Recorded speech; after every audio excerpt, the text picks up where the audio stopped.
Okay. Now, let's check YouTube. Should do it. Yeah, there we go. All right, so we're going to leave it on here for now. Everything look good? Yeah. Okay, cool. If it looks funky on YouTube, someone please let me know. That would be amazingly helpful. I'm just going to assume that it looks okay. And I can put this on dual screens in the future, but I'm just testing this out. The truth is there's not a ton of stuff I need to show you on the computer by screen sharing this time, but I just wanted to see if it was easy enough to do. And so far, it is. So today, the talk is cryptocurrency as a reflection of the collective unconscious. So depending on if you're here to find out specifically how to trade and make money and make more Bitcoin and all of these other things, this may not be the most interesting talk to you. But to me, this stuff is how we become... how we allow ourselves to be in tune with the market is by understanding some of the other things that maybe are underneath the actual market and, emergence and manifestation of what we do in the marketplace. So this is a little, I don't want to say woo-woo, but it certainly has less to do with the technical and fundamental aspects of what we're doing on a daily or regular basis. So I wanted to point that out in the beginning. So I thought a cool place to start, I don't know if it's a cool place to start, a good place to start would be with a definition of what the collective unconscious is, where it came from. We're not going to go into the whole origin of everything, but just a brief kind of synopsis of what I'm saying when I speak of the collective unconscious. And recognize this is also one of those terms, while it does have a definition, it's kind of like God. Yes, it has a definition. Yes, it points to a conceptual reality of something that we can, try to wrap our heads around, but it's also something that's relatively difficult to pin down in terms of an absolute meaning, and can certainly mean different things to different people. So that's something to keep in mind. So the collective unconscious is popularized as a term by Carl Jung, one of my favorite psychologists, philosophers, just really very interesting, creative individual who was a prominent psychologist in the 19th century and the 20th century. So basically, the idea is that we all are aware of our own conscious reality and then our own unconscious, right? So we wake up after being asleep, maybe dreaming, and go through the day, and we're consciously aware of many things. However, there are a tremendous amount of activities that we engage in that we're not consciously aware of. The autonomous functions of the body, for instance, our heart beating. We can be consciously aware of it, but we are not consciously making our heart beat. So there are things below the threshold of our consciousness that would be our personal unconsciousness. So that is something that is very useful to understand in the context of your own psyche and how it fits in, and also to recognize that the vast majority of phenomena and stimuli lie completely outside of our domain of ego consciousness, right? Our personal consciousness. That's basically something, and there's going to be a delay. I'm going to point this out now for the people watching on YouTube. You'll hear this a little later than if you're in the chat. So that is, I don't know. But anyway, collective unconscious is something that would refer to the collective as a species. I believe Carl Jung here. Well, let's look at Wikipedia. Let's read what they have to say. The collective unconscious. Collective unconscious, a term coined by Carl Jung, refers to the structures on the unconscious mind which are shared among beings of the same species. According to Jung, the human collective unconscious is populated by instincts and archetypes. Universal symbols such as the Great Mother, the Wise Old Man, the Shadow, the Tower, water, the Tree of Life, and many more. Jung considered the collective unconscious to underpin and surround the unconscious mind, distinguishing it from the personal unconscious of Freudian psychoanalysis. He argued that the collective unconscious had profound influence on the lives of individuals who lived out its symbols and clothed them in meaning through their experiences. The psychotherapeutic practice of analytical psychology revolves around examining the patient's relationship to the collective unconscious. So we don't have to go much deeper than that. Understand that the idea is that there is this realm, conceptual or otherwise, that we share. Culture emanates from this realm, and that we process mythologies or internal archetypes or complexes, neuroses, whatever you want. There's a whole constellation of them if you want. We process these through, our own lives, through experiences. You can identify with things. Anyway, it's a very, very deep and rich subject that if it's resonating with you, I highly recommend you investigate it. But for our purposes, we're going to talk about the collective unconscious. So the collective unconscious is something that I like to think about whenever there are major cultural, societal, global trends or shifts. A great example would be when Donald Trump or Brexit happened in the EU or in Britain. And when Donald Trump happened, I don't even say elected, it just happened to the United States. These were seismic shifts from the previous working order. And typically when this happens, this means this is a symptom. This isn't like we all react after the fact. Something was leading up to this symptom of this shift. And typically we can look at the collective unconscious or attempt to look at it. We can't really uncover it as the truth, right? It wouldn't be unconscious otherwise. It'd just be our conscious. But we can, get some shadows and cast some shadows on it and get some perspective on what's going on to understand why or what led to these symptoms emerging. So I don't want to go into the whole rigmarole with Donald Trump, but I think it's fair to say that around the world, there are a lot of people who are not dealing with what Jung would refer to as the shadow side. Many of us like to walk around thinking that we hold the ethical and moral high ground, that our perspectives are relatively enlightened and we know what's best, and these poor, plebes on the other side, only when they realize what's going on will they, understand. And that's truthfully, like, even if you don't think you're like that, that's just if you have an opinion, most people get somewhat attached to some opinion down the line.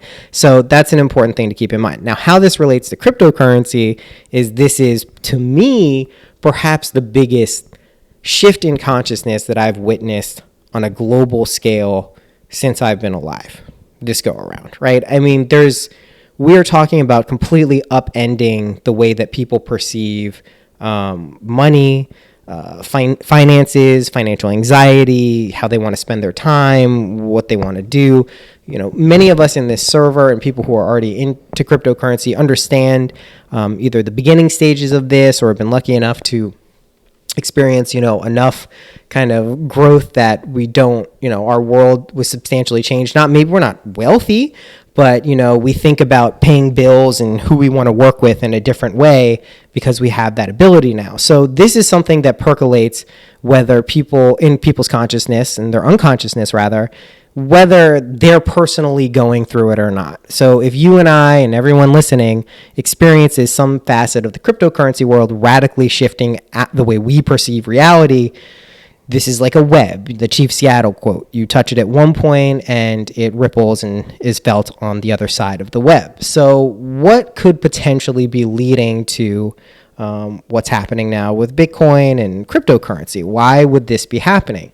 We've spoken about it a lot in the server, but most people are generally very upset and unhappy and feel that the current financial system, is not working for them. It's not working for people they know for the most part, and seems to be pretty much unfair. Just got my hair cut today for the first time in a long time, and I was talking to the lady who cuts my hair, and was saying we signed up for health insurance, and it's just a racket. Health insurance is a racket. And as you meet more people from around the world who have socialized healthcare or healthcare that they're not just getting ripped off for, and oftentimes the healthcare is better than what you can get in this country, it's just insane. You realize it's not the same everywhere. And this doesn't mean that, everywhere else is better than the United States. That's not the point I'm making. But there's many systems around the world that are typically, truthfully, independent of nation states that have an impact on our lives to the detriment of our lives, most people would say. And most people also just take it for granted. This is how money works. This is how we earn it. This is what we have to do. This is how we save. This is what our life is. Most people obviously accept that as a reality. And I'm not suggesting that you listen to this and quit your job and everything is done. We've entered the new paradigm and, we're good to go.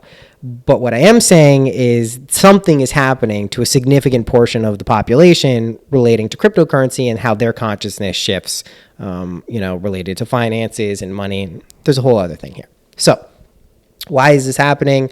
We have this underlying anxiety of many people knowing that, things are unfair. They're not working for people. I mean, if we're talking about the modern, in quotes, modern civilized, in quotes, world, the Western world, it's not working for a lot of people here. If we think the United States is such a great country, if we think all these countries are so great, like we have tons of homeless people, we have tons of drug problems, and I'm talking about weed, I'm talking about opioid crises, and we have a lot of fucking problems here in supposedly a very civilized country that could truthfully be easily cleaned up.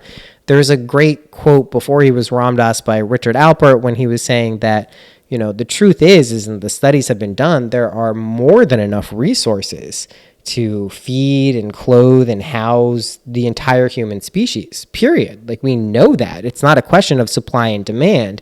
It's a question of logistics and operating from a scarcity model. And if you operate from a place where there's only so much of the pie and it's your responsibility to get as much as possible, even if that means someone next to you is going to have less, you create a system that eventually isn't going to be able to survive, and it's going to lead to a lot of inequity for a lot of people. So we have this mindset of a scarcity model maybe slowly shifting as we change kind of the economics of the world to an abundance model, which doesn't mean like, hey, I'm just going to think happy thoughts and now I'm rich. I don't want to get to the new agey point here where, you just change your mindset, man, and then everything will start flowing in. Now, the irony is that is kind of true, but you can't force it. So unless you really grok that concept on a very deep level, you're not going to be able to force yourself to start winning the lottery whenever you want. I've tried. It doesn't really work. But you may notice that if you do change your consciousness as much as you can in waking life, if you can do some dream yoga, that's great too. You may be able to recognize opportunities, whereas before it would have just seemed like nothing was happening. And I think this is, again, relevant to the cryptocurrency market too. So the reason I bring up the collective unconscious, and here's what I can do. Let's look. Here we go. I should be screen sharing. Let me double check. Oh, yeah. Screen sharing. We have a nice little graph of the collective unconscious as theorized by Carl Jung. And here's a little quote. It says underneath it, I haven't read this yet. If I speak of the collective unconscious, I don't assume it as a principle. I only give it a name to the totality of the observable facts, i.e. archetypes. I guess that's the quote. So Jung also, for people who haven't read him, like, he can be incredibly obtuse. And I love a good run-on sentence. This dude will stick like 30 commas in like 10 thoughts and call it a sentence. It's very not the most fun thing to read. Marie-Louise von Franz, a disciple of his translator, his main translator, is much, I think, more easy to read. But anyway, on this graph, what we're seeing here is a very cool kind of color. We're seeing some archetypes at the bottom. We're seeing the self at the very bottom. And we're seeing also the shadow right above that, and then the unconscious. I think someone just joined who is not muted. Who is that? You muted yourself. Good. Well, you made it onto the thing. So if we look going back to the collective unconscious aspect, we see the ego straddles two areas. It straddles the unconscious. Can my mouse do this? Yes. Straddles the unconscious and the outer world. And in the outer world, our ego also has this other little circle called the persona. And then there's the outer world where we're actually engaging with people. We also see the complexes, are also straddling the unconscious, our conscious perception, and the outer world. And then on the right side, they made little Pac-Mans, which is the transcendent function. So the unconscious events really are kind of what make us tick. That really is what our world is based off of. We like to think that we're in charge, we're running this ship, or that's our ego.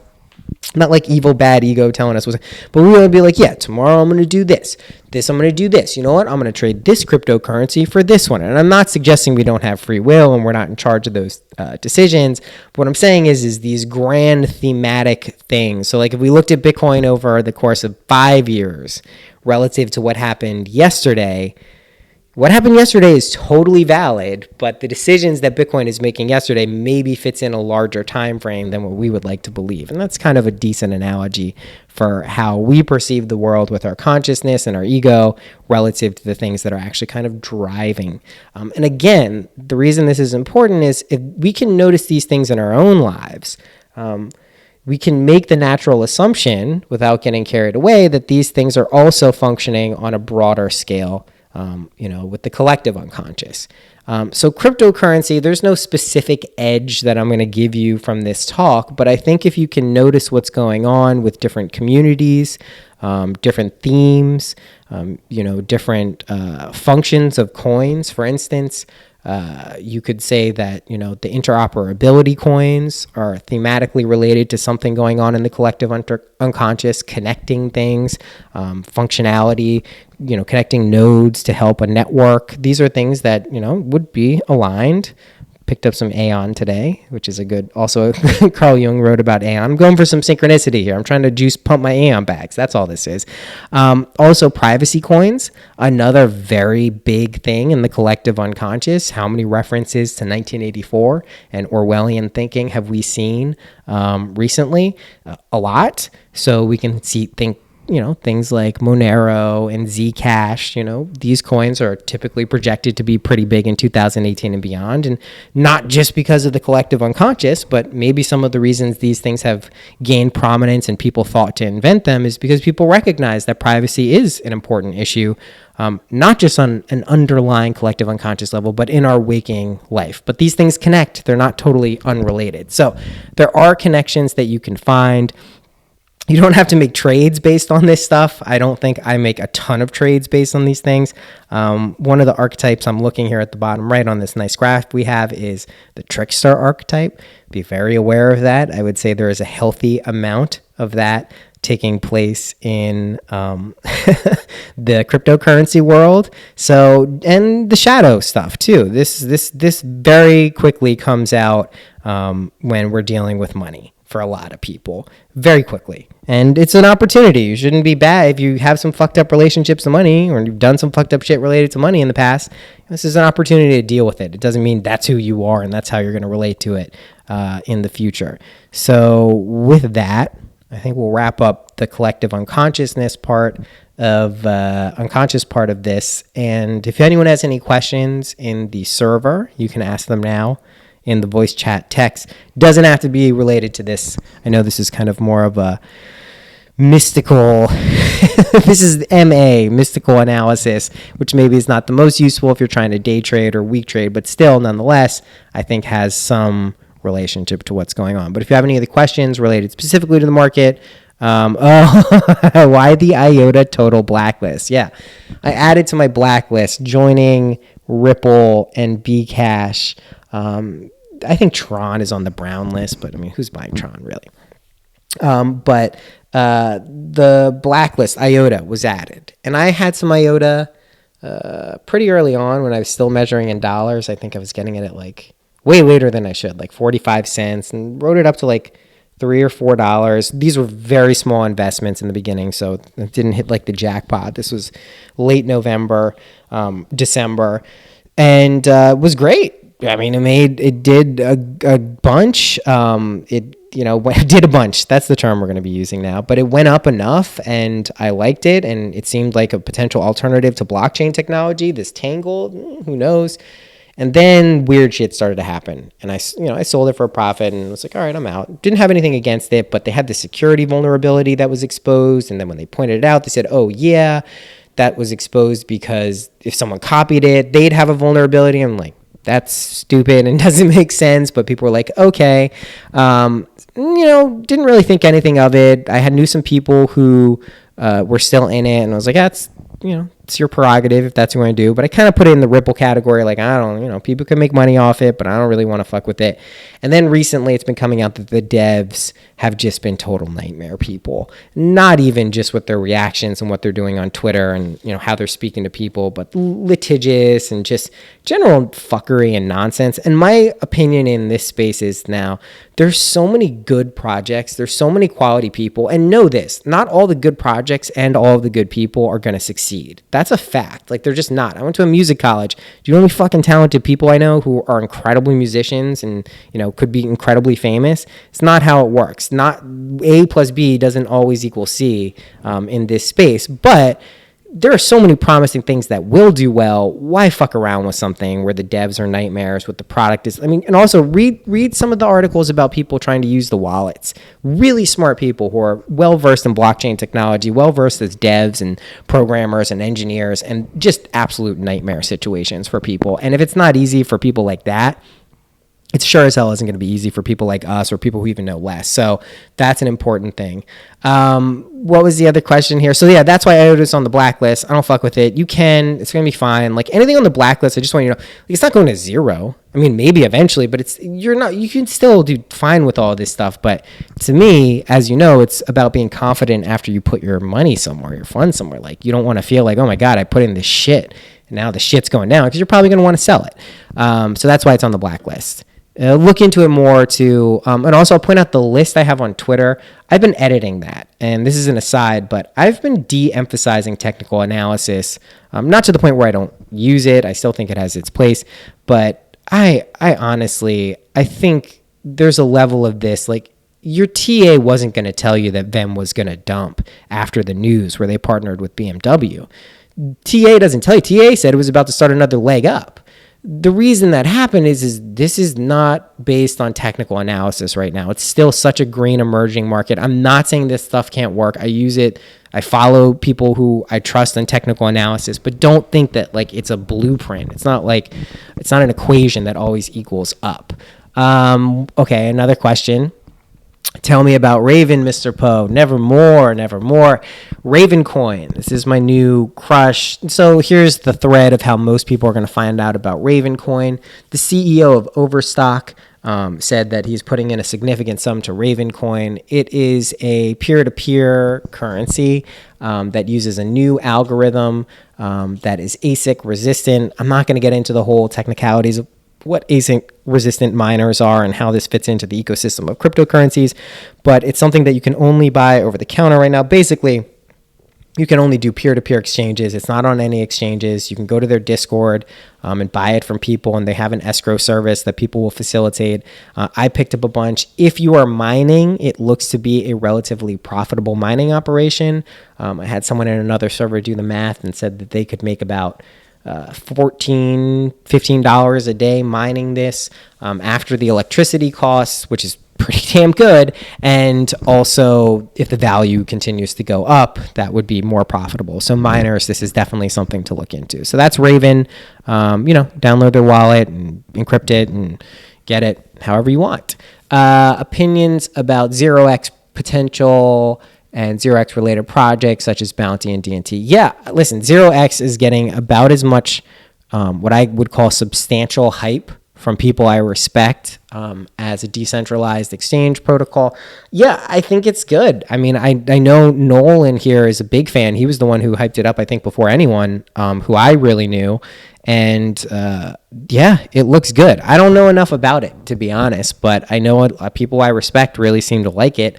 I don't have any funds in it. I would like to. I mean, listen, how many of you want to be in coins that you just, we don't have unlimited money. I've never thought of I want money to invest in other things. That's like a new thing. I don't need it. I don't want to spend that shit. Let me invest it in this thing. It's super promising. So, yeah, 0x looks really good. It definitely seems to pass the quality project test. I haven't done any fundamental analysis on it though, truthfully. So yeah, any other questions going on related to the market? What is Bitcoin even at? Is it still around 10.5, 10.6? Still fucking around over there? Let's see. 10.7. Go ahead, Bitcoin. You can't, man, I think it's going to go down, just to be clear. I don't think this is a never-ending upsville, but still, it's pretty cool, right? Goldman Sachs, pump it up. So hard to want to be more than two coins with only... Yeah, I feel you, man. You'll get used to it. And the thing is this is the cool thing about cryptocurrency. And if you can sense the levity in my voice, it's because Eli's in daycare. So I have some time to actually research this stuff. There are so many ways to get an edge in this space. It doesn't have to be from trading. It doesn't have to be from mining. It doesn't have to be from staking. There are so many different ways to do it.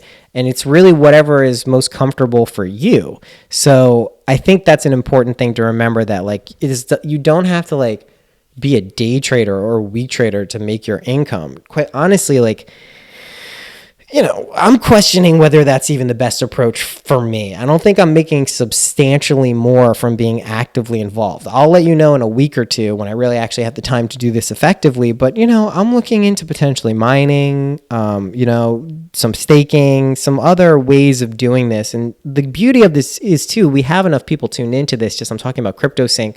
And synchronicity, that we could get some collective things going. Cool. Like, we know Stake United does a pool, but we could do cool things like that too, especially if they're smart contract enabled. So there's stuff on the horizon. But I want to be in like 25 coins. Well, here's another question. We'll make this the last. Would you ever cash out on a coin that you've taken a big loss on, but a project you still believe in, if it's only making up 1% to 2% of your portfolio?